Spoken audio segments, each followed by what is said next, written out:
Hey, welcome to the show. Thanks so much for joining us today. Today's going to be a really kind of a cool show for me because I've been wanting to sit across from Kane for quite a while in this studio. Why is that? Why is that? Mm-hmm. Because it's been a goal of mine. Yep, all right. Everyone has to have goals. Yeah, it really has. It's been a goal of mine, which is really cool. So I'm a little nervous because, you know, obviously you've been on TV, and here I am, a YouTuber, right? Right. So I'm a little But nervous. I've never been on YouTube. Oh, okay. Mm-hmm. Well, there you go. I got one up on you. There you go. Well, hey, listen, before we get too far into the show here, I want to let everyone know that today's show is sponsored by 303 Roofer. Chris is obviously the owner of 303 Roofer. 303 Roofer provides residential and commercial roofing. They do free roof inspections for those that are concerned whether their roof needs to be replaced. And they work with all insurance companies. So for all your roofing needs, go to 303roofer.com or call them at 303-390-1382. Now, we're going to talk about something that I know everybody wants to hear about, and that's roofing. Well, I'm just kidding. Riveting information. Yeah, riveting information. But it is important. Yeah, it is important. Although I do want to say, for those of you that are watching, you know, we're not going to talk about boring roofing stuff. We're going to talk about stuff that's super important. As you know, this is a show about consumer advocacy. Our goal is to help, you know, people avoid unethical companies and companies that are inexperienced and don't do you know, jobs correctly, contractors, professionals. So what we're going to talk about are some very important things regarding, I would say, I mean, we could probably do 5 shows on roofing, really. I mean, because I think it's, or more, or a couple less. The bottom line is that we want to do a show. We talked a little bit about a few things. We can expand on things, but this show is going to be about really protecting yourself in several different ways. Number one, obviously, we want to make sure that people, you know, hire a good companies that are, you know, that have all their ducks in a row, that are good companies, that have their insurance, they have their experience, they do the job right, things of that nature. But we also are going to talk about, I think insurance is one of the things we talked about, right? Yeah, insurance from a roofing perspective, not as an insurance agent. You know, we're not agents, but I can tell stories of what we've seen when people have not had good insurance. When you have good insurance, things are so much better. So it's super important to find out what you have. And I think it's important to explain to people too what we were talking about in the beginning, you know, with me being on TV. So my background is on TV and radio.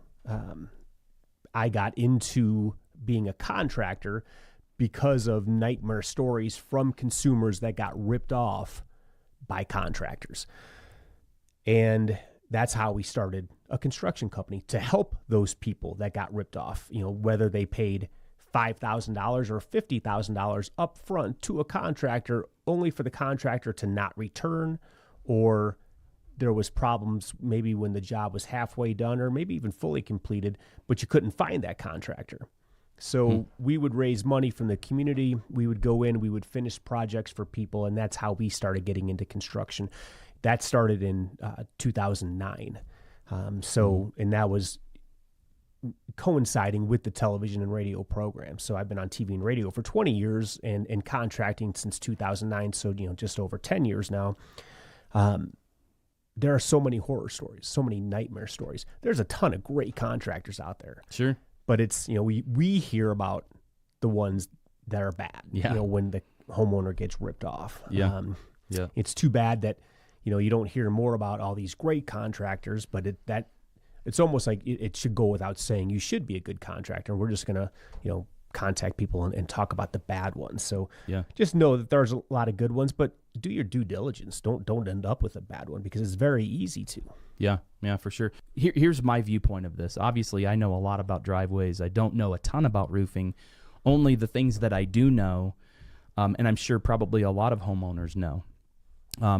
So we're going to talk about insurance, but I think insurance is kind of tied to storms, right? It is, especially in Colorado. Yeah. And there are other states that get hammered by hail, right? I mean, oh, absolutely. There's a ton of them that get hammered by hail. Absolutely. And yeah, so wind, hail, hurricanes, tornadoes. Yeah. So a good question is obviously there's a storm, and it's crazy. I actually saw one here just a couple weeks ago. There was a hailstorm, and I just happened to drive over to the neighborhood the very next morning because I want to learn about roofing. I want to learn about, how to help people. And it was amazing to me that I pulled into this neighborhood and I go down the street and there's a guy walking down the street with a clipboard and a roofer shirt on. And then there's another guy walking on this side of the street, different company. And then I see another truck and I'm like, oh yeah, there's like already a couple companies here. And then I drove down a few more streets. By the time I got finished driving through this neighborhood in less than 5 minutes, I probably saw at least 20 companies. Mm-hmm. Yep, that happens. Yeah. And so they're called storm chasers, right? Well, they can be. Sure. And I guess I'd like to talk about that as well because, Colorado Roofing Association says that, when someone comes to your home and they're a door knocker, don't answer the door, don't trust them, don't work with them. I disagree with that a little bit. I don't think that every company that knocks on doors is a bad company. I just think that the advice we would give to a homeowner is don't hire someone right on the spot. If they want to give you information, you can get information. You may or may not want to let them up on your roof. That's up to you. Don't sign something because a lot of times the bad companies, they'll give you a piece of paper saying, I just need your approval, sign this piece of paper, let us up on your roof. Next thing you know, you're into a contract. So before you sign anything ever, always read it. It's binding. But do know in home sales, there is a 3-day, 72-hour right of rescission. So that's important to know. In Colorado. Also. Mm-hmm. In Colorado. So again, I'm not an attorney. I'm just telling you what we have to go by with our contracts. What the Colorado Roofing Association says. It's a great site, gives great information. The only thing I disagree with is the door knocking stuff. We don't door knock, but there's good companies that do. Sure. I don't see a problem with it personally. I just think don't get pressured into signing anything. Yeah, for sure. There's nothing wrong with getting more estimates. There's nothing wrong with asking questions. There's nothing wrong with waiting until you're comfortable making a decision. Don't ever feel pressured. And that's what the door knockers are good at. The good ones are good at getting you to sign. And now you're under contract with them. What's interesting is I've been helping you with a little bit of your marketing, and what's interesting is all of a sudden now I get all of these, and I think this is a good thing for homeowners to hear. I get all of these guys that are coming out going, hey, I made $1 million in roofing. Let me show you how I did as well. And so you're right. These people are very seasoned. They're very good at disarming people and making them feel comfortable. And, hey, do you mind if I just take a look at your roof? Just go ahead and sign this right here. Oh, all it is just something saying that, if I get hurt, you're not responsible. And those people can be signing something that can be binding that they have to do their roof through these companies, right? So, absolutely. So you're signing a contract. Yeah. So I say, look, I'm not really a big door knocking guy. I don't really care much for people knocking on my door, partially because I can be suckered. So you have to learn to say, if you're going to answer your door, you have to learn to say no. If you're not good at saying no, don't answer your door. That's exactly right. Yeah. So I think it's weird too, right? That now when someone knocks on your door, you're like, what the heck? Yeah. When we were growing up, it was a common occurrence. Now it's really weird when someone knocks on your door, unless you're getting packages delivered. And now with everything going on, it's ring the doorbell and run. Right. Yeah. They just leave it behind. Yeah, for sure. I kind of made it a rule for me that it's like I put a no soliciting sign on my door, not that they follow it. And there's been guys that literally will still knock on my door. I had a solar company come and knock on my door, and he saw it. It was plain as day right there. And I was like, did you not see that sign? And he was like, oh, yeah, man, I didn't see that. And I'm like, he's like, but anyway, I just wanted to ask you about your roofing. Yeah. If you're not good at saying no, just don't even answer the door. For sure. For sure. That's the best advice I could give. Yeah. And then the second thing would be is if you are good at saying no, but somebody wants to get you to sign something, What's funny is I will tell you that my experience with all the complaints I get is there's always what people say versus what's on that piece of paper. Oh, absolutely. You got to read it. Yeah. You got to read. If you're going to put your signature on it, you've got to read it. Yeah. I mean, it's amazing to me how, I mean, look, I'm guilty, but I hear a lot of people that do it as well. And then they'll say verbally, oh yeah, it's nothing. It just says that if I fall off your roof, I can't sue you. When in reality, if they read that thing, it probably binds them. And most people, and these guys are good, seasoned pros, and they're good at going, oh yeah, don't worry about it. And the funny thing is when I get complaints, I hear all the time. The one thing I hear the most is, he was such a nice guy, right? You know what I mean? Oh, by the way, if there's anybody that wants to call into the show, gosh, we encourage that. And that is 866-966-2287. If you want to call in and join the show, you can ask Chris questions, or, if you want to chime in and maybe help us educate consumers as good as we can, you can certainly do that as well. So 866-966-2287. So anyway, talking about going back to that, making sure that people don't sign anything. I think that's really super important. Yeah, and a lot of people get super upset with people that knock on their doors, and they, we get a lot of comments on our Facebook page saying, oh, these roofers are a bunch of scammers. They're all from out of town. And, again, there's a lot that are. Sure. There's a lot of storm chasers come in from other states when the storm hits here. But there's some good companies. There's some that there's good companies that do not do it, like us. There's good companies that do. It doesn't make them a bad company just because they're being aggressive with their sales. Sure. Again, if you're not comfortable to say, and saying no, don't answer the door. Yeah. One of the things I like to tell people too is that if somebody knocks on your door, like particularly for roofing or say a driveway, I always say, just take a quick peek at their license plates on their truck. Yeah, if you can see them. If you can see them. That right there is a good indicator if they're from out of state. That doesn't mean that they're not, because I do know out of state companies that register their vehicles here. And then, you can see Colorado plates, but that doesn't, it's just one thing to look for. So it is. Yeah, it is. So, we get calls all the time, should I replace my roof? I always, but when's the best time to replace your roof, right? When's the best time to replace your water heater? It's the day before it's going to start to leak. It's the day before it stops working. So that is the time that you want to replace your roof, right? No one wants to do it too soon, and if you wait too long, then you could have internal damage. So it's that when is the best time? I tell people all the time also, rarely do people replace their roof when it hasn't been hit by hail, when it's not an insurance claim or insurance is going to pay for it. Yeah. There's not a lot of people that are paying cash in Colorado to replace their roof because they can wait, because the storm will come eventually. Right. It's a matter of, when, it's not if, when. It depends, it could be years though before it hits your area. If you have water coming into your home, you need to at least get it repaired. A lot of people just Band-Aid it until the hailstorm comes. Just let's do this repair. Eventually, if hail never comes, they may have to just suck it up and pay cash, and then hope that you don't get hit by hail the next year and have to replace it again. Exactly. Yeah. But yeah, it's that's what we see mostly in Colorado. Just people waiting, waiting for that storm. One of the things that I've always wondered too is when it comes to, I saw a commercial of a guy, I won't mention his name, but I saw a commercial of a guy who was like, you got to understand these insurance companies, we're here to battle for you. Mm-hmm. What's your thoughts on that? I mean, to me, it's almost like we're going to twist your arm of your insurance company. Is that something even really somebody can do? Well, sure. We like working with insurance companies. We get referrals from insurance companies. We want to make sure that we're working on behalf of the homeowner, and we want to make sure that if there's not a claim, if there's not hail damage, but the homeowner calls the insurance company and files a claim, now they're going to get hit with an increase in their policy. even if they don't have even if hail they damage. do not have any hail damage, because they put a claim in. So what they lose actually is they lose their no claim discount.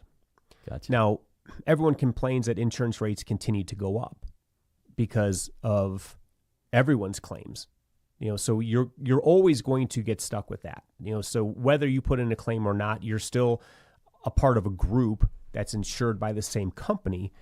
And if there's a lot of claims, from your group, your rate will go up. If you file a claim, you lose that no claim discount, and then you get hit with a surcharge. So, if you're only filing a claim once every 5 years, that's nothing to worry about. But if you're filing a claim, once every couple years, or let's say if there's multiple claims within a 5-year period, insurance is, again, going to hit you. They could potentially drop you. There's a lot of things that can happen with insurance. So we want to make sure that we give our best assessment to the homeowner so that they can make an educated decision. So a lot of times, it could go 50-50. I mean, I've seen, it could be even worse than that, but I've seen roofs that should get bought and insurance denies it. And you do have rights, by the way, if that's the case. Mm-hmm. You can continue to pursue it, ask them to send someone else out. There's actually people out there, attorneys included, that will take on the insurance companies if they fully believe that there is hail damage and the insurance company is not paying for it. There's homes that we've said, you just don't have enough hail damage, and then they'll get another company out and the roof will get bought. So that's a hard part too. So a lot of times these adjusters from the insurance companies, they'll come out, they may or may not even get on the roof. Good ones will, but some guys, some adjusters get paid, by the roofs that get bought. So they might just look up saying, well, I want to make a little bit of money today, so yeah, I'm going to buy that roof. So it's a tough call because we may say, we don't think that you have damage, and we don't think your insurance company is going to buy it. That's what we pay for your roof. So we don't think you should put a claim in. Well, they might find another company that pursues it, and then it makes us look bad to the homeowner, saying, well, you said we didn't have hail damage. Well, you didn't. you found you got lucky with an adjuster that said they would buy it. And then the company that again fought for that homeowner, they got the roof bought for them. So there's always that back and forth. All we can do is be honest and tell you what we think, and we just don't believe in telling you something that's not true. Sure. So here's our opinion, but it is an opinion. So then it sounds like it's kind of a very fine balancing act for a roofing company. I mean, I guess I look at it like you've got, say you come in and you honestly say it doesn't need to be replaced. It doesn't have really any hail damage. Well, this other company comes in and they may be the type of company that gambles, right? And they're like, they're gambling with the homeowner's money because they, if it doesn't get replaced, then the homeowner gets dinged for that. Right. And so, we like to give the homeowners, what would you like to do? Do you want to put a claim in or not? And we let them think about it. But, I don't believe in telling someone that they have hail damage when in fact they don't. That's just our policy. I don't want to, I just don't want to subject them to a potential rate increase or a loss of their claim-free discount unless they want to. If everyone's on the same page and that's what they want to do, okay, well, then we'll do it. And we'll come out and we'll show, the adjuster what we've seen. A lot of times, though, the adjusters don't even want you on the roof with them now with the COVID and staying apart. It's just been, it's been more challenging. Meeting with homeowners in person has been more challenging. Now we can do everything just through email and through a portal that we have for our homeowners. That we don't have to meet with you in person if you don't want to. That's cool. Some people really still like to meet in person. Others don't want to have anything. They don't want to get around you. So we're set up where we can do both. We can give virtual estimates. We can give them in person. It's really up to the homeowner. That's very cool. Mm-hmm. Yeah, that's something that I think that everybody really is trying to, I'm sure, adjust to.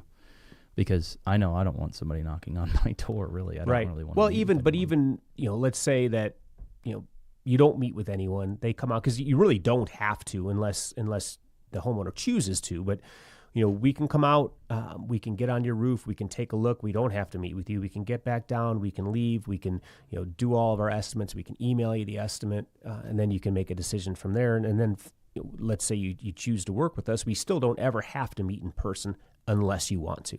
So it's completely up to the homeowner and what they want to do. Very cool. Yeah. So let's talk about insurance. Okay. I think some people find out that they don't have the right insurance when it's too late, right? Yeah, and it's not the right insurance. There's just different kinds of policies. So the best policy that we see is a policy that will pay for a full replacement of your roof less your deductible. And now deductibles change, right? So a deductible could be $500, it could be $1,000, it could be $2,500, $5,000. It could be based on a percentage of the value of your home. There's a lot of different deductibles that are out there and a lot of different policies that are out there, from RCV, which is the replacement cost value, or ACV, which is the actual cost value. And how we can get into how that process works. But what I would let everyone know is check with your insurance company and find out what you have. Call your agent. Just ask them, what did I agree to? What did we sign up for?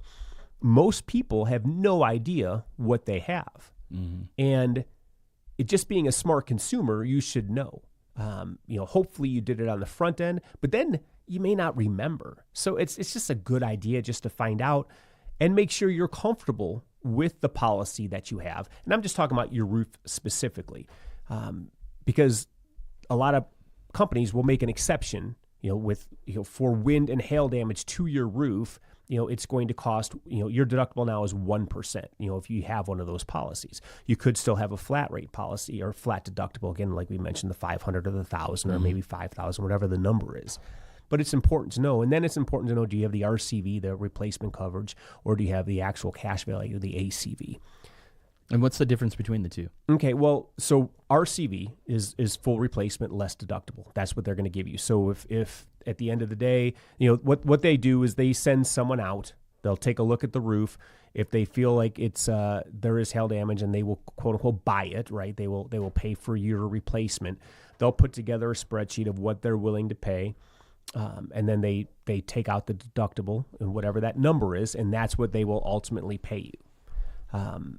The first check you get is for the actual cash value, and there's some policies that's all you'll get. In the RCV one, you'll still get the actual cost value, get that check first. So again, they'll come out, they'll put together their numbers, and how they come up with the actual cash value is they say, based on how old your roof is, and they base it on a 30-year life. If it's a 15-year-old roof, they're going to have depreciation of 50%. So at the end of the day, let's say it's $10,000 to replace your roof, less the 50% depreciation. So now they're only going to pay you $5,000 for actual cash value. Then you take out your deductible. Let's say it's $1,000. That's $4,000. They will give you a check for $4,000. That's the first check they're going to send you. If you have an ACV policy, actual cash value policy, that's all you're going to get. You're not going to get any more. And so a lot of people just put that money in their pocket, and then they don't do anything with their roof. Even if it's an RCV, a replacement cost value, a lot of people might put that money in their pocket and they never replace their roof. That's their right. They can do that. If they choose to go forward and replace their roof, if it's an ACV policy, they're going to have to pay the difference of whatever the cost is. So again, if the cost is $10,000 and insurance is going to give you $4,000, the homeowner's going to have to write a check for $6,000 when the roof is done. On an RCV policy, replacement cost, once the roof is done and they show proof that the roof has been done with an invoice from a roofing company, then they'll send you the balance. So again, if it's at $10,000 is what they're going to pay for, they sent you out $4,000. They've already taken out the deductible, right? So you're going to get another $5,000. You're not going to get another $6,000. You're going to get $5,000. You're going to get ultimately $9,000. It's a $10,000 roof less your deductible of $1,000. They're going to pay you $9,000. Mm-hmm. Those are important things to know. A lot of times, what will happen is that there is an insurance claim, but the homeowner does not want to share their claim with the roofing company. They just don't, whether they don't trust the roofing company or they just don't want to share that information. I think that's a bad idea. I think it's always best to share the claim. That way the roofing company knows exactly what the insurance company is going to pay for. And in a lot of cases, let's just say if the homeowner is not willing to share that claim with the roofing company, again, the insurance company is willing to pay $10,000. They have an RCV policy. So ultimately, they're going to get $9,000 from the insurance company. Unless we come in and we say, okay, well, we can do this roof for $9,000. So we then submit an invoice at the end for $9,000. Well, the roofing company now just saved $1,000 of what they were going to pay. And so on the $9,000, they're only actually going to pay $8,000. It's $9,000 is what the total invoice is, less your deductible of $1,000. We're only going to pay, the insurance company is only going to pay $8,000. Gotcha. So the roofing company was still fine with it, but the homeowner, there was really no advantage to not share that information. So it's just a decision what they want to make. Do they want a cash price, or do they want us to work within the scope of what insurance is willing to pay for? So that's why it's important. I mean, to know and to trust and to feel confident in the roofing company that you hire. If you're not willing to share that information, why are you even working with that roofing company? Right? Yeah. Why should you work with the roofing company if you're not even willing to share that claim with them? And a lot of people say, well, this is my money. This is my money. Well, it is. And we can give you a cash price, and we will absolutely do that. I'm not going to argue with anyone over what they want to do. I'm just trying to explain that it's to no advantage, to not share that information, because there's a lot of things that insurance may have paid for that, in a cash bid, we're just going to say, well, we're just going to remove and replace the roof. Unless you tell us exactly what you want, this is what, we're just going to remove and replace it. Give us some more guidance and we can do more. Because a lot of times there's, decks get damaged, fences get damaged, screens get damaged, skylights get damaged. There's, paint in general, siding. There's a lot that can go into it. So it's always important to work in conjunction with the contractor you're willing to hire. Again, if you don't want to do that, why are you even hiring that company to begin with? If there's a trust issue, you should find someone else. Yeah. But it's their right, absolutely. If they just want a cash bid, we'll do it. Gotcha. Mm-hmm. Yeah. Interesting. Let's talk about the deductible. I've heard a lot of talk of companies that try to, discount their roofs for the deductible. What's legal and what's not legal? Do we want to go into that? Yeah, no, it's there's a lot of companies out there that say, we'll cover your deductible, we'll pay for your deductible. That is not allowed. It's insurance fraud. You can't hide that. You can't pay for that part of it. There are things that you can do, and a lot of people do. I mean, up front, they'll say they'll give you a discount. A lot of people will pay for referrals, like, say, hey, I can put you in touch with my neighbor. And that's worth something. Absolutely. Google reviews, Better Business Bureau reviews, just any kind of reviews, positive reviews, right? That takes time from the homeowner. They should be compensated for that. There's a lot of ways around it, but you can't just come right out and say, we're going to pay for your deductible. I mean, that's insurance fraud. It's not allowed. Again, go to the Colorado Roofing Association, and they can tell you all of that. So the companies that are doing that, it's unfortunately it's standard practice for a lot of companies, and it's a hard one to compete against a lot of times. When the homeowner's saying, well, this company said that they would pay for my deductible, and you say, well, you know what, we don't operate like that. Yeah. There's things that we can do, after the fact, but we can't pay for your deductible. But if you're willing to work, more or less work for us, we're paying you to work for us. Sure. Mm-hmm. Okay. But yeah, that's a tough one.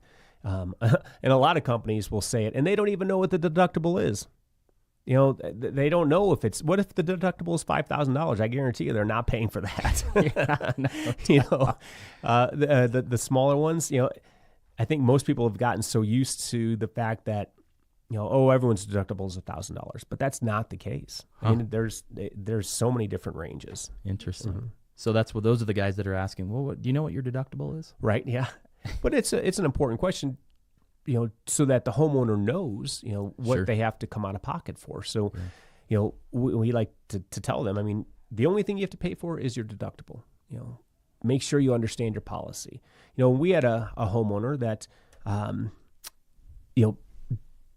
had a claim from, a long time ago. And luckily it was with State Farm. So it was within 2 years. And that's the nice part about State Farm. They give you 2 years. I'm not, I don't know how many other companies do that. But I know that State Farm does. Yeah. And so 2 years ago they had the claim. They got their first check. They spent their first check. Then they had us do the roof. State Farm said, well, you have to have it done by, it was July 7th, I believe. So we got the work done. We gave them, the invoice. They sent it off. They got the second check, but they had kind of forgot they had already hadn't spent the first one, so they had to come out of pocket for that. And those things they stink, right? People that have ACV policies, that's again the actual cash value that's all they're going to get. They got that first check. They thought they were going to get a second check. They didn't tell us that it was an insurance claim. They just said we're paying cash. So we did the work. We gave them the invoice. They sent the invoice over to the insurance company, and insurance said, you know what, that's not included in your policy. Had they shared that with us, we could have told them that you're not going to get any more money, just so you know. If you still want to do your roof, we want to do it for you. Right. But just because you have hail damage doesn't mean your roof needs to be replaced. Oh, really? Yeah. I mean, it could still, it could still be fine. So if you're only getting, I say, when you get that first check, put it away, because eventually you're going to need to replace your roof. Mm-hmm. So put it away, and maybe you can earn a little bit of interest. It can go towards the roof if you're not going to do it right away. It's a business decision. When you spend the money to go on vacation, that's not a good business decision. So No, not a good one. It's funny, you're talking about that. I don't remember the exact details, but I had American Family Insurance. Mm-hmm. Certainly not knocking them, but for whatever reason, maybe I was past the time, but I remember calling my insurance agent and saying, hey, I'm ready to get my roof replaced. Oh, you're way too late. It's past due. Can't do it now. Yeah, and you called your agent, correct? Yeah. You didn't call American Family directly. Right. Okay. And so agents don't like claims. And again, I'm not an insurance agent. I just know that if they get claims, they get judged on how many claims they have. And if there's too many claims that they have, something happens. I don't know what it is exactly, but it's not good, right? So they would prefer to never have claims. And if he may have, I would hope not, but it sounds like he kind of detoured you from putting in a claim because it's not good for his book of business. Yeah. That was like 20 years ago before I actually started learning about all this stuff. Yeah. And a lot of people, you don't even have to check with your agent. When you have a claim, you can call directly into the company. Oh, gotcha. And you don't have to deal with your agent at all. And in fact, most agents just will say, well, here's the number, call it in. Some of them will do it for you, really? But most of them would be like, yeah, just call it in directly. Well, I think that was probably the mistake I made because I kind of thought that he would advocate for me. You would think that. You would hope for that. Right. And that's why it's important to know. And now, we all used to know our insurance agent 20 years ago, but now with all the online stuff, right, no one has, if you have a Progressive or Geico or, you don't really know an agent. You're just calling a number anyway.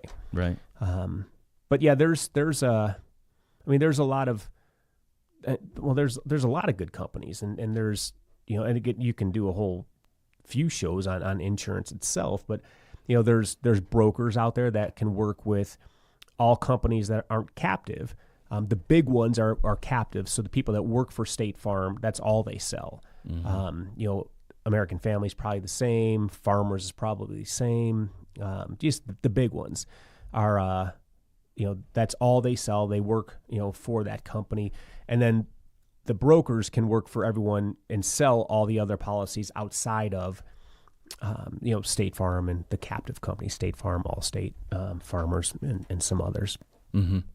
So, some people want to work and be with State Farm, and you'll work with the State Farm agent. Other people want to shop and see what a broker can do, with other companies. I was talking with my agent, coincidentally, on the way over here, and he was telling me that State Farm in Colorado has like 28% market share. Wow. And, that's pretty cool that they have so much. But when a hailstorm comes in a certain area, and let's just assume that, wherever it gets hit, if it's, just call it Denver, right? So of all of their claims, they're going to have 28% of the market share, of all claims in Denver. Well, now you're paying for that increase, right? Yeah. So if there's a lot of money that they have to dish out, everyone in Denver in Colorado for that part, they're going to pay for that higher rate too. And again, I love State Farm, so I'm not knocking State Farm, and good for them for 28%. But he was saying a lot of times you might want to look at companies you really never heard of that have a very small footprint in the market that you live in, because you might never get hit with an increase in your insurance on an annual basis, like you will for sure on the big companies. It seems like every year the rates are going up. Now, again, if you have claims, then your no claim discount goes away. If you file a claim, you get hit with a surcharge for that. So there's a lot of different things. Again, I'm not an insurance agent. I'm just kind of talking on a higher level here on just conversations I've had and things that I've seen over the years and working with homeowners and working with insurance companies. I mean, they are a necessary evil. Again, we love them because they do give us referrals, but it's frustrating to watch how they take money from consumers every single month, and a lot of them it's sometimes it's a little bit of a fight to get money back. Yeah. And it's other things we've dealt with insurance, that last check, right? So if you have the RCV policy, right, that's the replacement cost value. At the end of the job, you're going to get everything less your deductible for what the insurance company is willing to pay. The last check they send out to you, though, sometimes it's made out to you and your mortgage company. So then you have to get endorsed by your mortgage company in order to cash it and put it in the bank to pay your roofer, or you can always then get the mortgage company to endorse it, and you can endorse it and then just hand that check over to the roofing company. It's a process, kind of a pain in the butt. Why do they make it so difficult, do you think? Well, because the mortgage company, they have, they're tied to that home. Absolutely. So if you actually didn't do the replacement, the value is lower. And it's, the mortgage company has the right to know that. So I understand why. But we ran into a situation where the homeowner sold their home in between when they put the claim in versus when they got the roof done.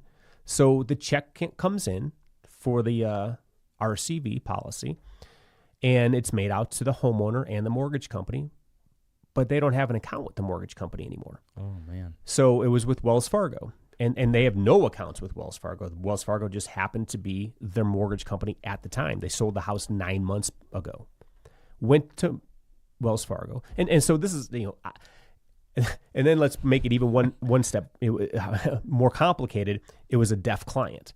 So I'm trying to help the client. So I'm working on behalf of the client, because it's just easier for me to communicate with the bank. Call the bank. They say, okay, well, if we can, have the client come down, show proof that they no longer own the home, bring your driver's license, all this, and it just wasn't enough for the bank to say, okay. Mm-hmm. We had to go back to the insurance company and send the same information back to them, and we still don't have the final check. And this has now been 3 months. So the roofing company, us, has to wait, for final payment, which will eventually happen. It's just not a fun process for anybody. Yeah, no doubt. So other times they'll just send you a check and it'll just be in your name. So that's crazy. Yeah. Huh. I wonder if it has anything to do with the LTV. Well, no, because are you talking about loan to value? Yeah. Maybe they've got 50% equity in the house, and at that point they don't care, right?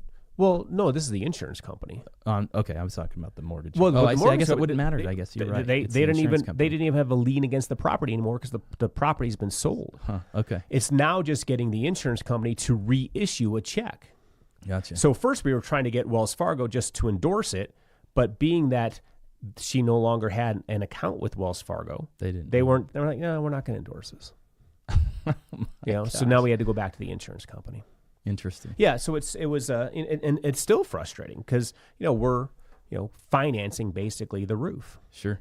And having to wait. Yeah. When normally we should just get paid when the job is done, and the homeowner should then be the one that has to fight for themselves. Yeah. Right. But then we leave them all alone, and we're not advocating for them. So we want to help them through the process and let them know, hey, look, we're in this together. When you get paid, we'll get paid. So to add some perspective to what you're talking about and why you are a part of trustpatrick.com is these are the things that you go over and above to help consumers. I haven't heard you once say, well, when we sit down and we make sure this is all the I's are dotted and T's are crossed because we want to make sure we get paid. And the exact opposite of that, to give some perspective, are companies that will actually get the homeowner to write them a check for the materials or whatever the case may be up front, and then they take and they go in a storm area and collect 100. Yeah. I mean, there was a guy on the news just a few weeks ago, maybe a month ago, that collected over $150,000 in checks and bolted to like Michigan or something with people's money. Yep. It wouldn't be the first time, and it's there's a statistic from the Better Business Bureau, and I can't remember if it's 2018, but let's just for argument's sake say it was in 2018. 14% of homeowners, when needing to get their contractor to come back, couldn't find the contractor. And I think that was specific to roofing in general, but it could have been all contractors. But 14%, that is can't amazing. even find them. Yeah. That shows do a little due diligence on the front end to make sure you're not falling into that category where you can't find your contractor when you need something done. Because I'll tell you what, when you put a roof on at first, it's not going to leak the next day. Sure. And it probably looks good from the street. Yeah, absolutely. It's going to take a little while for the areas of corners that they may have cut for them to rear its ugly head to show damage on the inside of your home. And it's shoot with what you do with asphalt. Same thing. It looks beautiful when it's done. They could just put a small coating on top, and I don't know what industry average is. You've told me before. What is it? A couple inches? Yeah, I think it's National Asphalt Pavement Association says the minimum should be 2 inches. Okay. Absolute minimum. So a lot of people compacted. Yeah, a lot of people do one, right? Cut corners. I've seen these guys are like skilled artists at putting it down at a half of an inch thick. Okay. And how is a homeowner supposed to know anything? They don't, right? It just looks good, but then it fails. But it's not going to fail the next day. It takes time for it to fail. This is where I have kind of an issue with online reviews. I'm not going to single any company out, but I don't think that people should rely 100% on online reviews, especially the younger a company is, because people, hey, can you do me a favor? Maybe I'll give you a $100 Visa gift card if you go and write a good review about us. And then a year down the road or 2 years down the road, like you said, it starts to rear its ugly head, and they forget they even put that good review out on them. And they've got all these great reviews. That's the one issue about just relying on online reviews that I think that people really need to pay attention to. Yeah, but it's just part of society now. People do. Yeah, they do. And I factor it in on everything I do. Yeah, well, and I have to be better at it as a company to get these good reviews, and so that because it's a new way of doing business for us. I mean, I'm older, so it's for us. I have to we have a whole checklist of things that we make sure gets done throughout the process, so that at the end of the job, if every one of these milestones gets accomplished, then we know we've done our job to the best of our ability, and we know that everything, T's crossed, I's dotted, like you were saying. So we make sure that happens on our end. We're a very technologically advanced company, and now part of the checklist is to ask for that Google review, right? Where that wasn't, a few years ago, that wasn't, as big of a deal to us, but now it is an important part of doing business. But yeah, that's just one of the many things that we go through throughout the process, so that again, the homeowner knows that at the end of the day, they've gotten the best job from us that they could get. Well, that's the thing about you too. Everything you're talking about, you're focused more on customer service than you are about filling your bank account with money. Well, yeah, and I mean, customer service is so important. There's a lot of good roofing companies out there. It's not very difficult to put on a roof. Right. So there's a lot of good roofers that are maybe horrible business people. There's a lot of good business people that they might not have great crews. And we can get into that as well. Like, what should you look for in a good roofing company? What questions should you ask? Are we done talking about insurance? There's other things I can mention. A couple things with insurance. Just stories that we've come up with. I'm dealing with a roof right now. Homeowner bought a home in May. They called us just this week. They had some gutter issues. We went out and took a look at it. The roof has got significant hail damage. So what do you do at that point? They should have had a good inspector when they bought the roof. When they bought the house, to tell them that the roof had hail damage. But maybe they just bought the house as is. I'm going to get more detail as I talk to them. I just found this out this morning. So one thing they can do is go back to the seller, and they can ask the seller, hey, would you be willing to file a claim? Because the damage happened when the seller still owned the home. Right. And then again, when I was talking with my agent, that was one of the reasons. He was saying that there's two types of claims on top of ACV and RCV. There's also an occurrence-based policy. So as long as the policy was in place when the occurrence happened, insurance will cover it. And then other times it's I think they call it a claims-based policy. So it's when you put the claim in, if you don't have coverage, they're not going to cover it. Most consumer policies are occurrence-based, where they'll go back, but that's one option. But what you don't know yet is, did that homeowner already take that ACV check, that first check, and never do the roof? Yeah. And there is a database that all insurance companies can look at that will show if a claim was made. Now, they don't know if you actually finished the roof or not. They haven't gone that far. They could do more research if they wanted to, but it's not. They don't typically, is my understanding. Mm-hmm. So that's another type of a policy that's out there. There's just a lot of interesting, things that you should know. Just make a call to your insurance, agent, and just ask. And if you don't have a specific agent, it's all online. Just ask. Figure out how to go online and get those questions answered. It's important to know so that you're not surprised when it's time for you to make a claim. And it's not. You don't have to do it for just roofs. You can do it for other things also. But it seems like roofing is highly dependent on insurance coverage for most people. Most people, like we talked about earlier, are not replacing their roof for cash. Yeah. They usually will wait for a storm unless it's so bad that they have to. Well, and I do want to mention too, for those that may be watching this or listening, if they're not sure and they're looking for a good insurance company, that's what I do at trustpatrick.com is I pre-screen and background check companies. And I only work with the best companies out there. I work with insurance agents that are consumer oriented. They're not, they're not money driven. I mean, sure they are to some degree, but they're consumer oriented. They want to build their business the right way. So anyway, if anybody wants to go to trustpatrick.com to find a company, they can certainly do that. So, okay. So roofing wise, and the other thing I want to mention too is if somebody wants to call in and maybe ask a question about roofing, about the insurance part of it, you seem to be really knowledgeable about the insurance. Yeah, but I'm not an agent, so sure. All I can do is talk about what I've seen. Sure. Just conversations I've had with other agents. Really the question is, what do you have? Sure. And if you like your agent, stay with them. They can maybe work a policy to how you want it. Again, what my buddies that are in insurance, what they see is that most people are like, yeah, okay, fine, good. They just kind of trust the agent. But at the end of the day, and not that you shouldn't, but just understand, like, what are you agreeing to? So, for an example, in my home, I have a concrete tile roof, right? So I put my deductible at $5,000 because I don't think I'm going to have a storm big enough that's going to affect my roof. Mm-hmm. If I had an asphalt shingled roof, I would make sure that my deductible was a lot lower. because I wouldn't, more than likely at some point in time, I'm going to get hit with hail, and I would hate to have to write a $5,000 check instead of a $1,000 check. Yeah, for sure, for sure. Let's talk. Let's go into the things that we were just going to mention. Let's talk about what are the things that people should look for in a roofing company. I mean, first of all, you got the storm chasers or the storms.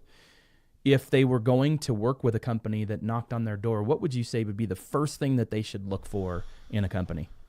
Well, again, I wouldn't recommend signing anything with anyone that knocks on your door. Yeah.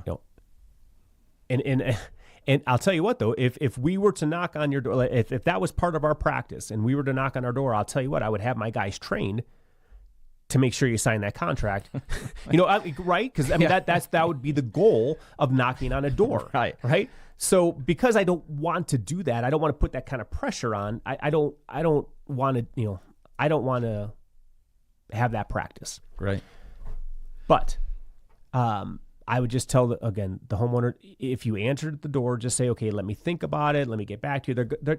There's all kind of tricks that they'll throw at you because you can't do the due diligence you need to do in the time that they're giving you. Exactly. So you need to, at that point, say, okay, I just need to go through a few things. You're hoping that the company you're talking to is telling you the truth with the answers that they give. Mm-hmm. But the main thing that I think is to make sure that you have a contact that you can call whenever there's an issue. Now, most roofs, you're in and out in a day. All right, so it's not a huge inconvenience to your life. The biggest issue is if something happens during that day, right? Someone falls through the decking into your living room, right? That's a huge problem. Who are you going to call? Who's your contact? Not Ghostbusters here, right? But who's your contact at the roofing company? Because I'll tell you what, the guys on the roof probably don't speak English. And if they fall through the decking, I can guarantee you they no longer speak English. So they will not be talking to you. And I'm not trying, this is just the truth that they're not going to want to talk to you because they don't know what to do, right? They don't want to hold themselves out there. You need to get a hold of someone that you can communicate with. That could be this, and as an example with our company, right? You more than likely have a salesperson and you have a project manager and you have an owner, all of which that you can reach at any point in time. For me, I'm not a roofer by trade, right? I'm a business person, and I know the most important thing for a consumer is to make sure they can reach somebody. Mm-hmm. I make sure I'm always available. I can get back to someone. And again, there's a lot of good companies out there that will operate the exact same way. So that's just a question too. How do I make sure I can reach someone? I need cell numbers. I need office numbers. I want to know when I call, do you answer the phone or do you always get voicemail, right? That's a pretty big thing. Yeah, that's a really big thing. And a lot of times, right, if you're working out of your truck and you don't have an office with a receptionist, is that bad to say? Is that what everyone's called now? Reception or office manager? Right? So if there's not someone there answering the phones, right, because someone's actually on the roof, and they're difficult to get a hold of. Again, I'm not saying they're a bad company. I'm just saying it's going to be a lot harder to get a hold of someone. So, for me, I would say, who are my contacts? Do I have office numbers and cell numbers? When I call, does someone, can I always reach someone at some point in time? Is there a physical location, or is the person working out of their truck? Yeah. We have an office and a showroom. I don't think anyone's ever seen our showroom, though. People just don't come to the office, but we have it. Anytime you want to, you can come by and say hello. Well, and you have a physical office. You can actually go to your office, you can knock on the door. There's a reception desk. You can see our showroom. Reception desk is PC. You can say that. Okay, reception desk. Yeah, you have a reception desk. So here's two things. Number one, I always tell people, this is something I think is extremely important, especially when it comes to the storms, and even I talk about asphalt driveways the same way. If somebody knocks on your door, there's something that in sales I learned years ago, and I'm kind of letting people in on a little secret. And there is something that I was taught, and that is called getting into people's emotions.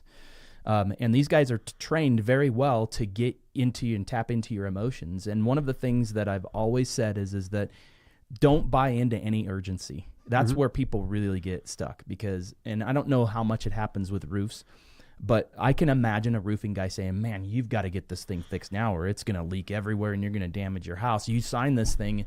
That urgency, in my opinion, you don't fall for it. You just don't fall for that urgency. If there's a hole in your roof, obviously you've got some emergency. Sure. You've got to get it taken care of. A lot of times, though, it's just you have hail damage. Yeah. If you don't have any water intrusion right now, and again, companies, when the storms come, they could stay busy for a year from one storm. It could be longer than a year. Yeah. So the ones that have the biggest damage have to get taken care of first. Sure. Yeah. If you have right now, everyone's pretty slow. But it used to be, if you could get a roofer to come and do your job, within a week, you'd be lucky. You got to put a big question mark as to why. Why are you not busy? Oh, sure. Are you new into town? Yeah. Do you have a bad reputation? Why can you get out here so quickly? Yeah. When other people are telling you 6 months, and you as a homeowner are saying 6 months, do I really want to wait that long? Yeah. So for us, we want to make sure that we're able to stay in a reasonable time period. So we have employees, but we also do work with subcontractors. Some people only work with subcontractors. Mm-hmm. I don't know of any companies, I'm not saying there's not, I don't know of any, though, that only work with employees. Because it's hard, because right now is a good example. There was very few storms last year. There hasn't been a big storm yet this year. Can you imagine if you're paying 10 crews to wait around? Now you can do that for a period of time, but can you do it for a year and a half? Yeah, exactly. How long do you want to have to do that? So, that's my opinion on it. However, we make sure that our crews our subcontractors are insured.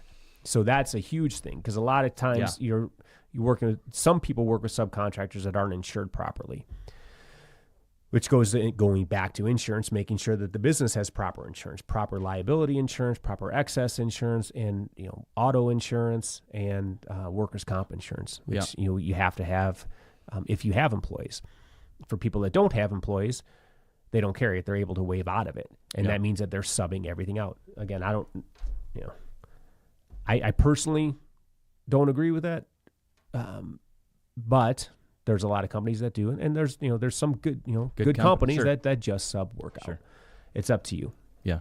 As a business owner, what you want to choose, we choose to have our own guys and then sub some out when needed. So what's able to keep us busy on a day in, day out basis, we do a lot of new home building. Or we're not doing the building, we're putting the roofs on the new homes for developers. Right. So we're able to stay busy year round and keep people employed. Now there's smaller margins in that business versus on the re-roofing business. And so companies that only do the re-roof stuff, they'll focus on where they can make the most profit. We've got guys that just focus on the home building, and then we've got guys that just focus on the re-roof. So that's our model. And I'm not saying it's perfect, but that's how we operate. Right.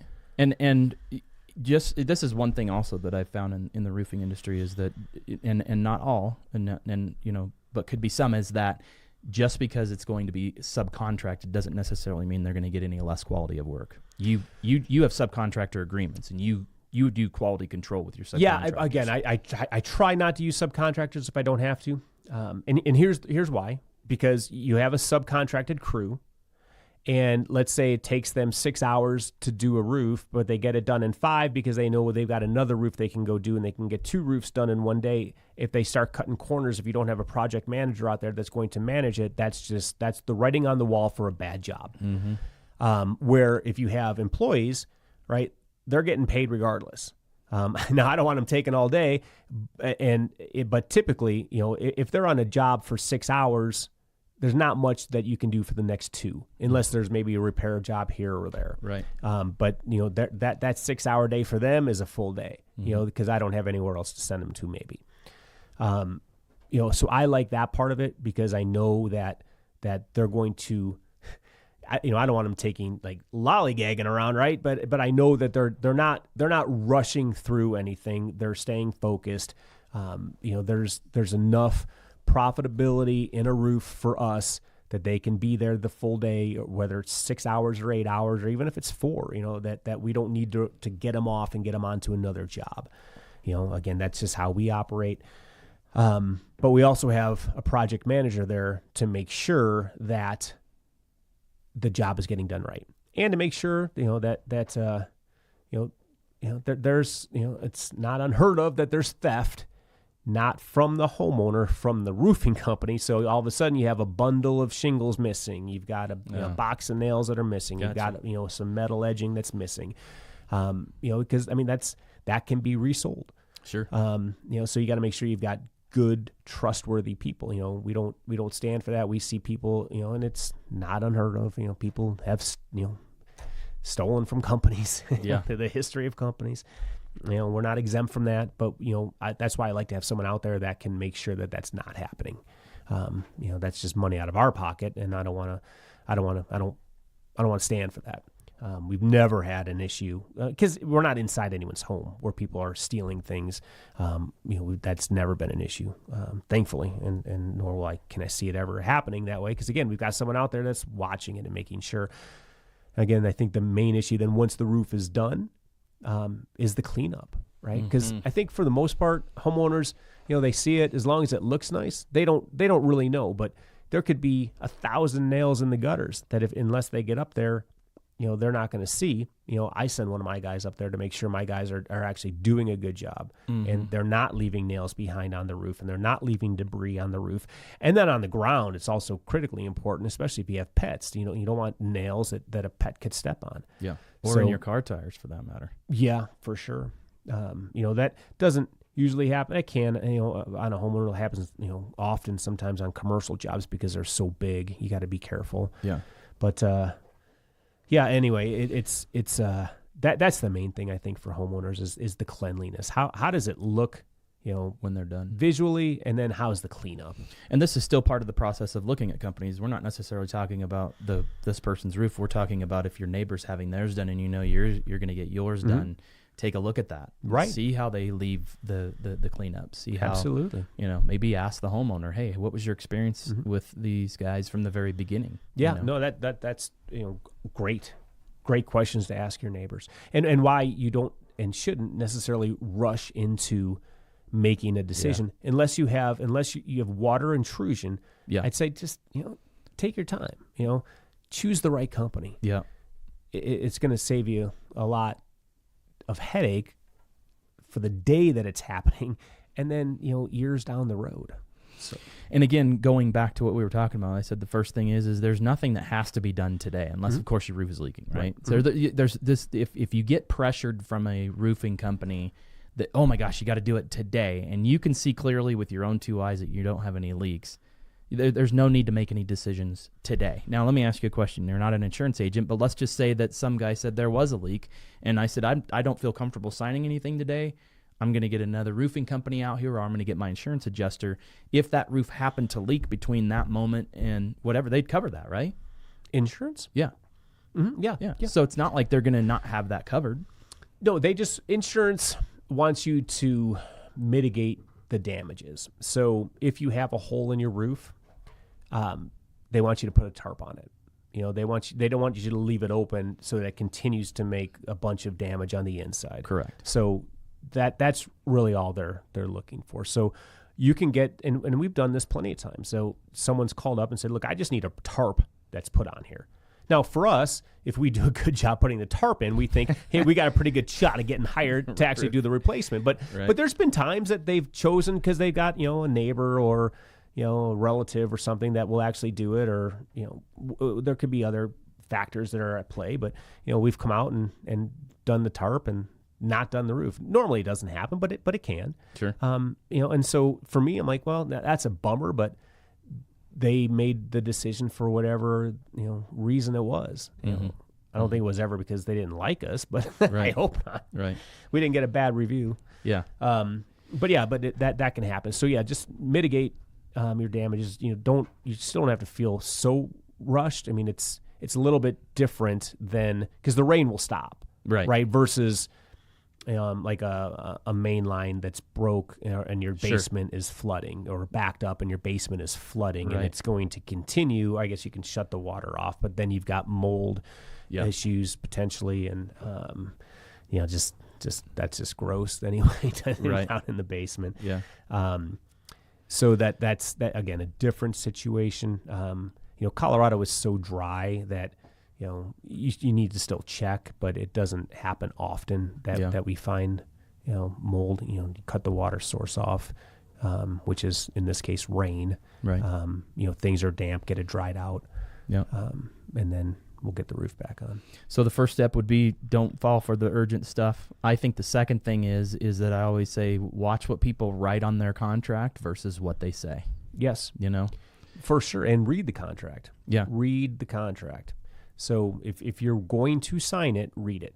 Well, what's interesting too that when we talk about that is that I at me being in sales or estimating out with driveways, people will say, "Do you mind if I read this?" No, not at all. And it's funny because they'll go, "So what is this? Does this mean that I have to do?" And I could easily go, "Oh yeah, no, that means nothing." So if you're not comfortable signing a contract because you don't understand something, don't sign it. Right. There's no point in and don't signing ask the salesperson to explain it to you. Right. Because they're going to explain it to you. Well, I mean, again, it's you don't know how they're going to explain it to you. Right. So, just understand it. And if you don't understand it, cross it out, initial it. I say, I don't agree with this. You've got every right to do that. Wow. Yeah, they don't. Cool. The roofing company doesn't have to accept it, but if you don't agree with it, you can cross it out. Well, and the other thing would be very important for them to get a carbon copy of it. Absolutely. Because if they don't have a carbon copy, they can go write whatever they want on it. Yeah, contracts. To my understanding, because we're redoing our contract, so I've met with our attorney, that it has to state on the contract that you have a 72-hour right of rescission. Those are for in-home sales. Mm-hmm. So just know that, and it should be on all and that's your specific to Colorado, or is that nationwide? I only do roofs in Colorado, so I don't know. Okay. But it's be good knowledge for me to find out for people calling in. But it's and I would make sure too that again, there's guidelines that you need to follow when you present an estimate. There's guidelines that you need to follow when you present a contract.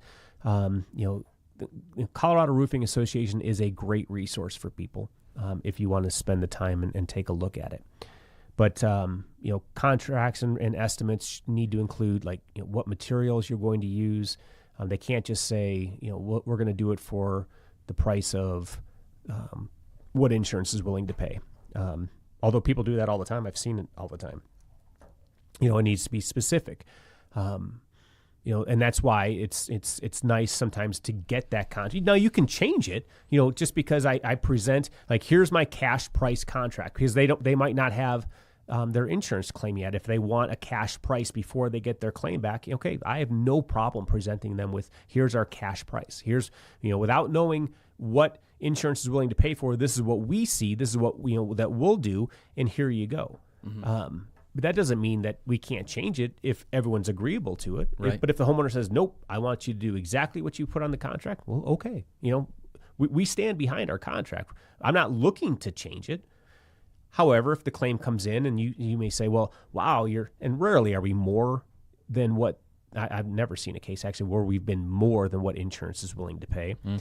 But so sometimes they'll say, well, insurance is willing to give me $12,000, but your price is only $10,000. And then I can explain to them, well, okay, do you want us to do everything that's on the claim?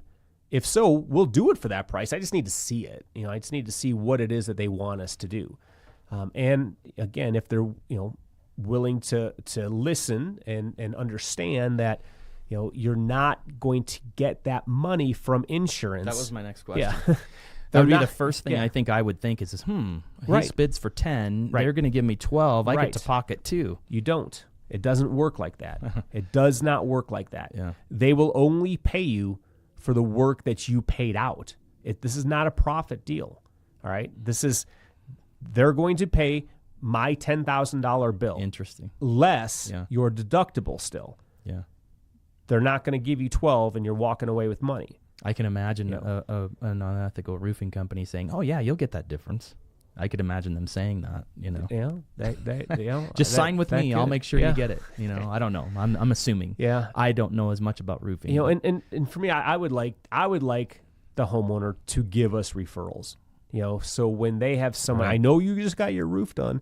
Who did it for you? I want them to refer their family and their friends. and their neighbors, because it never happens that one home in a neighborhood gets hit. Right. It's multi. Sometimes it's weird that you may have the only home in the neighborhood that didn't get hit, but there's going to be multiple homes that get hit. Yeah.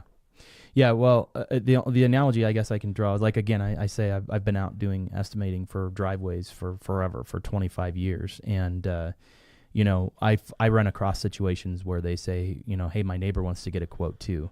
And what I find is the second neighbor really lets their guard down and they don't do any due diligence on the company. And I've lost jobs to companies that were unethical, horrible companies. And just because this neighbor said, oh, I'm using this company, the other neighbor did too. And next thing you know, now there's 2 driveways that weren't installed right. Right. Yeah. I'm sure the same thing happens with roofing. Yep. Absolutely. And that's the guy that took the $150,000 that you mentioned. Oh yeah, that's how he did it. Probably, absolutely. Isn't it? Yeah.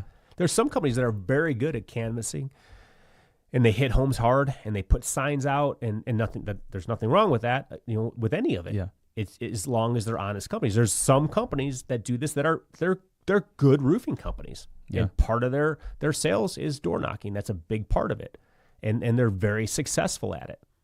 They're also a good company. I'm not knocking them. Right. But there's more bad than there are good, and I think that's why the Roofing Association says don't work with door knockers, because there are far more bad companies than there are good companies. Yeah. And I think now today too, just especially with COVID and social distancing, that people don't want you in their home. They just don't. Yeah. So that's why we can do everything virtually if we need to. Yeah, that's very cool. What are some other things people should look for, in a good company? How do they know? I know me. I'm busy. I live a busy life. There's times that I just don't. I got a company here. He seems like a nice guy. I just want to just get it done. Which obviously a lot of times those are the people that end up getting, the short end of the stick. What are other things they can do to help avoid getting wrapped up with the wrong company? Well, really, it comes down to the homeowner actually doing the due diligence, which requires time and phone calls or internet searches. You just don't blindly believe what the contractor is telling you. Do a little bit of research and find out. And really, you should be able to do it in an hour. You should be able to get all the information you need in about an hour's time. Now, it might not be an hour straight. It might take you 15 minutes one day and 15 minutes the next, because you have to either wait for a return phone call or, I think that's really the only thing I can think is if you have to wait for a return phone call. But I would make sure that you do it. Too many people don't. And again, I'm with the television show. We are on CBS, Channel 4 here in Denver. We broadcast, across the entire Front Range. There's a lot of people that were watching, and we would tell them every day, here's what you need to do, and people just don't do it. They don't, and it's it's always fine if everything turns out fine. Right. It's when and you those have are the a stories problem, you don't hear about. Yeah, that and you can't fix it at that point, And it had you just done your due diligence, because even good companies, sometimes bad things happen. It's how they handle it that makes them a good company. Exactly. And I've had jobs, unfortunately, that I no matter what, there was just a problem after a problem after a problem, but no matter what, I'm going to take care of that problem, even if I lose money. Yeah. That's a good company. And it hurts. Yeah. But, and again, I'm not the only one. There's other companies that do this too. So I'm not saying that I'm the only good company out there. There are a lot of good companies, but I'll tell you what, there's a lot of super bad companies. You talked about the $150,000 example where the guy took the money and ran. The 14% statistic from the Better Business Bureau that people looking for their contractor when they need them a year or so later can't even find them. There's just issues that come up all the time. Yeah. That's why it's just extremely important to if you don't have the time to do the due diligence, again, I always say go to trustpatrick.com, because what we do, you went through the process. We did a criminal background check on you. We did a credit check on you. We checked out a credit check on your company. We wanted to make sure that you weren't 90 days away from bankruptcy. we check out your online reviews. We take screenshots of everything. I mean, we checked out your licensing, your insurance. We get as a certificate holder to your insurance, so that if you dropped your insurance, we would get notified if we take you off the site. Right. So people are always getting connected with the most current, up-to-date companies that are the best, that meet our criteria. We also have on the website, it's not up yet, but it's going to be up shortly, which is the 5 most important things to look for in a roofing company. We have the same thing with asphalt. We have the same thing with other service categories. And people can go to the site, and if they request to get contacted, say by you, they're going to get that list of the top 5 things to look for, so that they can be a little quicker in their process of doing their due diligence. So I just wanted to mention that, because that's what you went through. And quite frankly, I've turned down more roofing companies that I've actually approved on the site. Same thing with the asphalt. I turned down more companies than I actually let on, because I want to give people the best, most up-to-date current companies that are doing the best work. And obviously you're the only one at this moment that met the criteria. So, well, again, our focus is, it's consumer advocacy first. That's my entire background for 25 years. I'm a business person second, and I'm a roofer third. Now my partner, he's a roofer. Right, so we got someone that knows what they're doing on the roof. I know a lot about roofing, but I've never put a roof on. I mean, honestly, I've never done it. Right, but right. I know how. If I would have to do it, I hope I never have to do it. I don't, I'm not afraid of heights, but I don't really like being on roofs. But my partner, he's a Denver native. He's born and raised. I think it was Thornton. Born and raised here. Yeah. He's a good guy. He's never left. Never left. Very good guy. The state. He's gone on vacation. Sure. And it sounds like it has to be here for, he's restricted to leave the state. No, he's allowed to leave the state. He just chooses not to. Right. But he goes on vacation. But he knows, he knows roofing inside and out. Now, he's been a roofing company. That's all he's done, with his company. For most of his adult life, he's been in the roofing business. Mm-hmm. So he's worked with good companies. He's worked with bad companies. He started his own company. I used him on the television show when we had roofing issues before we started our company, because ours was not just roofing exclusively when we first started off. We were helping consumers with everything. Roofing was a big component, but we would work with, Ryan is his name. His company was Aspire Roofing. We would work with him, and then Ryan and I partnered together, to form 303 Roofer. Mm-hmm. And that's another thing too. And it's so hard, I think now, there could be, you could be the best roofer in the world. And when you're first starting out and you first start your new company, right, you have 1 day of experience as a new company, but you could have 30 years as a roofer, right? So just because a company is brand new doesn't mean they're a bad company. Right. You do have to be careful. You got to be careful, but how does everyone starts off from day one at some point, right? So someone has to trust them in order for them to build a business and continue and then have that longevity. Yeah. So there's a lot, but I don't know how you handle that now. Yeah, it used to be easier, but now with all the information that's out there, it's tough. I will tell you that even in asphalt, there's a guy in Denver. He does great work, but he goes out there and he tells people, I've been doing this 30 years, but yet he's been registered with the state for 3. Mm-hmm. And then he says, I bought 3 other companies around here. I know all the companies around here. He didn't buy 3 companies. Mm-hmm. So he says that has a really nice, good sales pitch, which is, but he does good work. I mean, what I can see, I don't know what the longevity of it is, but you're right. There's a lot of companies out there that they get mixed up. They kind of convolute how long they've been in business versus how long they've been in the industry. Right. Mm-hmm. And so they throw out I've been doing this 30 years, and people go, wow, that's a great stable company. And those two don't really match. Right. They're not the same. Right. So, but you're right. I've had contractors call me and say, hey, I just got started and I really want to be part of your network. And I say, I'm sorry, you have to have at least a year experience. Mm-hmm. And they get really angry with me. They're like, that's not fair. How am I supposed to get out there? Yeah. Well, I feel for them because it could be great. Yeah.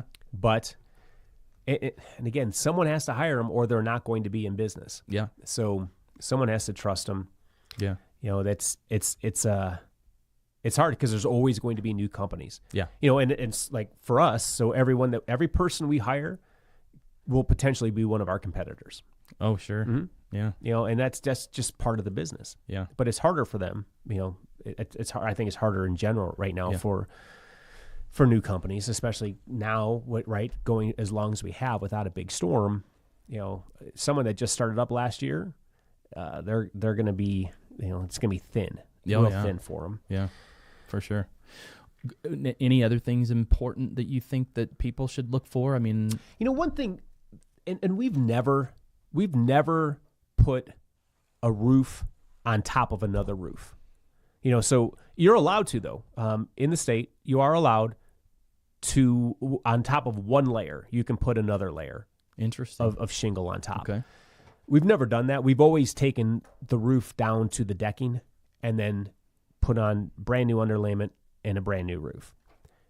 You are, however, allowed to put on, like I said, shingles on top of one layer. What would be the instance that someone would even do that? I guess just to save money. Maybe they spent that first check and they don't just have to pay for the removal. Maybe it's a rental property. Gotcha. We've never done it. But I was just thinking about that on the way over. I mean, the main reason is that you just don't know the shape of the decking, right? So, I mean, if the decking is bad and you put, just another layer on top, you're not solving the issue of the bad decking. You don't know how old the underlayment is. Underlayment is very important in protecting your roof. So you still have that very old underlayment. So just I would make sure, if you own the home and you occupy that home, don't, unless there's a financial reason to do it, I would not recommend it. But I mean, we see roofs that have like 4 or 5 layers. I mean, it's not uncommon to see multiple layers on a roof. I'm just wondering who's doing that and why, and if they just don't know.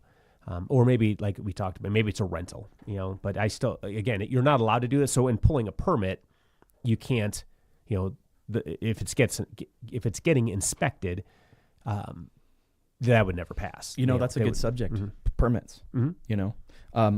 I always tell people, hey, make sure that the company that you're doing business with is, if licensing is required, say for driveways, it's not in some cases it is, different states, but with roofs.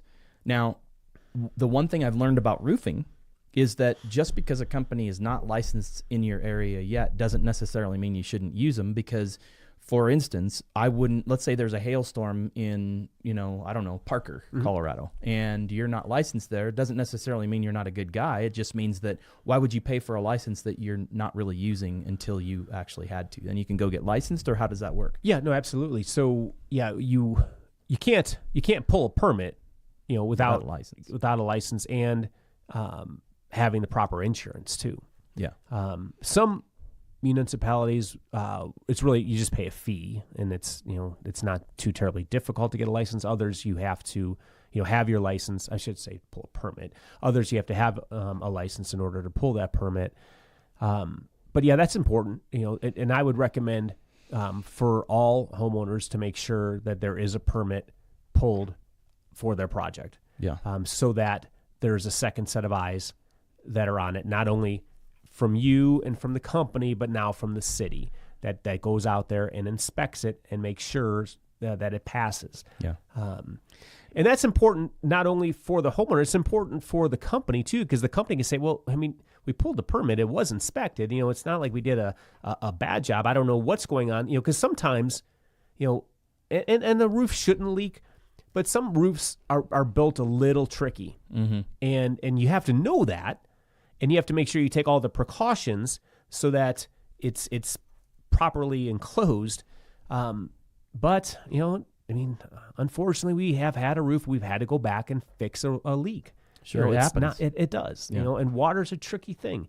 And every precaution that you take, and again, it doesn't happen often. You can't be in business for a long time if it happens all the time. Yeah, exactly. So, you want to make sure you're doing it right the first time, but it's not, it has happened. Sure. And even if it's been inspected, it still has happened. So, but it's just one more person that has eyes on it. What do you say to the people that say, oh, I don't like to do inspections. The government just wants their money. And I mean, that my take on it is that it's really not that big a deal, really, right? They're not that expensive typically. I would I would just say to do it. I mean, first of all, I'm putting myself at risk if I don't pull a permit. Right. If the city finds out, I'm going to have to take and again, I've never not, so I don't know exactly. I think you have to take off a certain amount of the roof so that they can inspect it and then put it back. And so it's going to cost you a lot more than just paying for the permit, because some permits are only a few $100s, or most permits are only a few $100s. Right. It depends on the size of the roof, but it's not, and it's usually based on the value of the job, of the cost of the job. It's the reason why I say that is because I'm not willing to put my license at risk. Sure. So, And the reason why I even bring it up is because, as you get a guy that finishes basements, and there are guys out there that will go, hey, if you skip the whole permit process, I can give you a little better deal. And, it's just not worth it skipping that, Yeah. We would never do that. We never have. I don't know many roofers that I can't imagine because you're outside. Yeah, exactly. But a lot of guys will do a job. They'll do a job on a Saturday or Sunday to get around having to pull a permit. Mm-hmm. But as a homeowner, I would make sure the permit gets pulled. Check and see. It's supposed to hang on your door. Then the inspector will come and sign off on it. A lot of times in certain areas, like Golden is a good example, they do a mid-roof inspection. Mm-hmm. Greenwood Village is another, where once you finish. You're done with the dry end, then they come out and inspect everything, and then you can shingle, and then they'll come out and inspect after that. I want to say this. When it comes to that, I think that, again, these are instances where there are some roofing companies that are going to tell you, oh, yeah, we got that permit. I got it in my truck. I just haven't put it up yet. Mm-hmm. I personally would be like, yeah, well, you can't start on my roof until I see the permit. That's just the bottom line. Yeah, see the permit or call into the city. Sure, you can check it. Yeah, there's all that information is. You can probably even check online. Yeah, and see. Well, even money down. Like with driveways, I have people tell me, "Oh, the contractor wanted 50% down," and I always tell people, "Don't look. A good company that is a good, solid business isn't going to ask you for money up front." Yeah, I've had a couple of asphalt guys say, "Well, I'm taking a risk on them. They should take a risk on me." But more times than not, those companies end up running with that money. And so what I tell people is, "Hey, look, if somebody's requiring money down, I just tell them, look, I'll just tell them that when you arrive and I see you unloading the stuff, I will have a 50% check for you, but I'm not giving it to you up front." Yeah. We don't ask for money up front. On big jobs, commercial jobs, that's negotiated with the commercial client. Only on big residential jobs. But I would never ask for money up front. I would always, it would be a progress payment for us. Sure. Most roofs are like a day or two. But again, on some big homes, we were talking about the one that's in Parker. I mean, that's going to be at least a week. And that's not even that long. I mean, really? So for us, but this is a brand new home. It's not it's not a re-roof. So it's not an insurance claim. So how we typically handle on an insurance claim is that when we are done, we ask the consumer for the first check they got from insurance. Gotcha. So that's the ACV check that they get, the actual cash value. And then we will wait with the homeowner until they get the replacement cost value check. Mm-hmm. And at that point in time, too, we collect the deductible. Gotcha. Mm-hmm. Okay. So, and we're in touch, too. I mean, we have direct contact with the insurance company, so we know when things get sent. We've never had a homeowner try and stiff us, but I've heard horror stories. Sure. Yeah. Sure. Yeah, I've heard them, too. Because there's certainly not every customer is right, right? Unfortunately, there's some that try and get away with things. Yeah, yeah, for sure. And I'm kind of bouncing around here, but then let's talk about insurance. I mean, insurance is one of those things that's pretty important, right? I mean, what are the risks of somebody hiring a company without, say, general liability insurance? Somebody gets hurt on their property. I mean, that's not a good thing. Yeah, and that's mostly falls for workers' comp when someone gets hurt on a property. Okay. Yeah, I'm sorry. Mixing them up. Yeah, But I guess damage. Let's say the truck's backing up and they back into the house and they damage the whole eave, gutter, everything. Yeah, and again, that's one of the importance of if you have a permit, can't pull a permit without the proper insurance. Gotcha.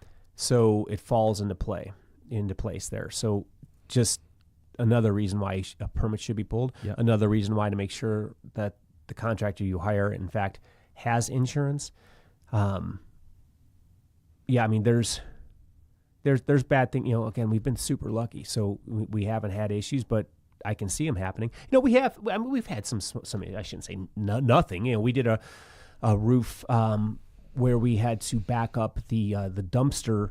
It was a cedar shake roof that we were taking off and putting on tile, and the guys driving the dumpster ran over the lawn and then damaged the grass and part of the driveway because it chipped a little bit because he went off and came back on. It was a heavy dumpster. We got to eat that cost. I'm not, it wasn't enough to turn into insurance. So, I got to get a landscaper out there. I got to get a concrete guy out there, and I got to take care of it.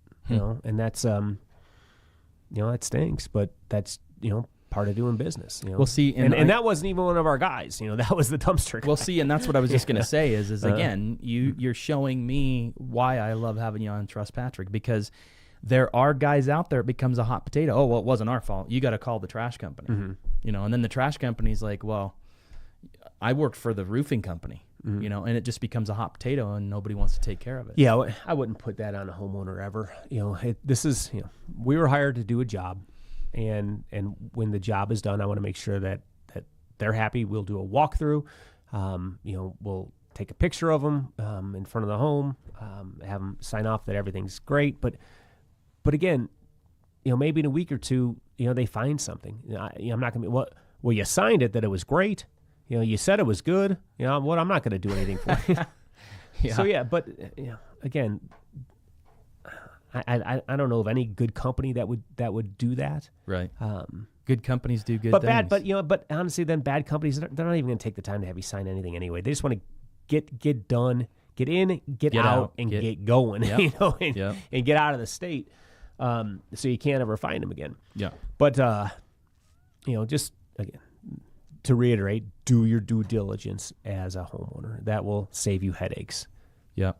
Yeah, for sure. And I preach that constantly. I say it all the time on the show. Go to the website. I say it in every video. I talk about it. I mean, it's just super important.